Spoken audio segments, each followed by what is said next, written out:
I always have a hard time throwing paint out. So what I do is, I use these paints for all my classes, and when they get low, I just keep these and keep them colors all separate. So what I did was I had quite a few, so I just put all the oranges together and I put them in a jar with some water and let them dissolve, and cleaned them out, and then just put them in these bottles. I just had a few of these bottles, so I just made one for each color. And I also had some dried up watercolors that I used as well.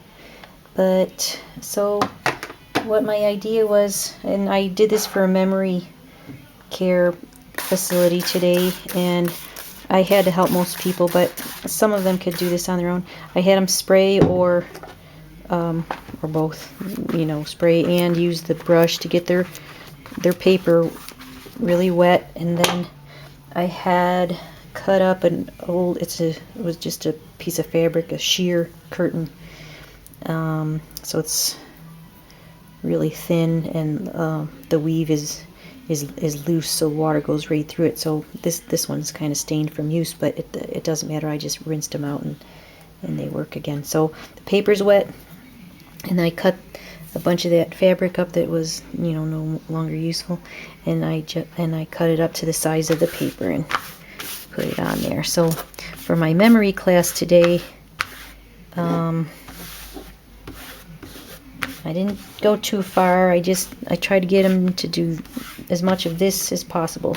This will stick to the paper because it's wet. Then I just had them pick 3 colors and had them,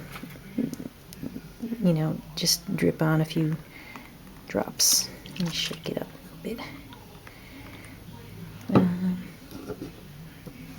I had them all open because they couldn't figure out how to open them. And they had fun watching the paint float like that and make a nice design. So anyway, they just did whatever they wanted to do. And I had to help one person at a time. But anyway, so then the fabric, I got them to take it off, and then I just put it in their water, their little bowl of water, and they had a nice design, and they were pretty happy with what happened.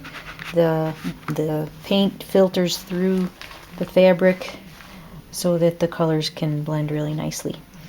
And then I had my black mat, and I would put it on there for them, and that really made it look even better, and turn it around. And then I asked them if it reminded them of anything, or if they could, what's the first word they think of. And some people just wanted to sit and look at it because it was just pretty. I got a lot of good stories today, so I wrote the stories on the back. One lady thought hers looked like an old gray-haired bear at the door and wanted to come visit. And some look like sunsets and whatever. So I just wrote that down on the back and I wrote their names on there. But that was a really nice lesson for today. And I brought my blow dryer so I could dry it for them, so when I left they were dry.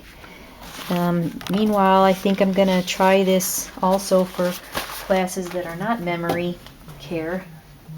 And I actually did one, and so they did the same thing. And then I had these drawings that are just black drawings that I did, or you could use pictures, and I could send you these drawings if you want to use them.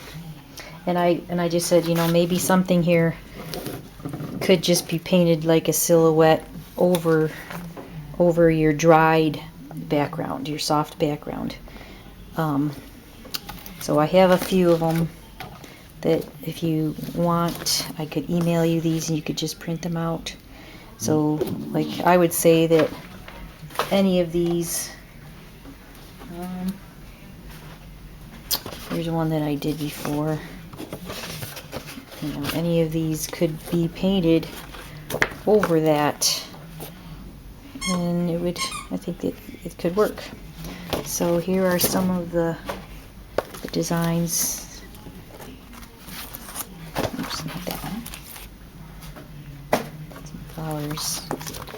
A lot of people like to do this one because it's simple to reproduce. And I told them they could paint it in black or a dark, something that'll go over their background. So they liked it. This one worked out really well on any colorful background, and so did that one. So let me know if you would like me to email you these black drawings to use for your more advanced students. Thanks.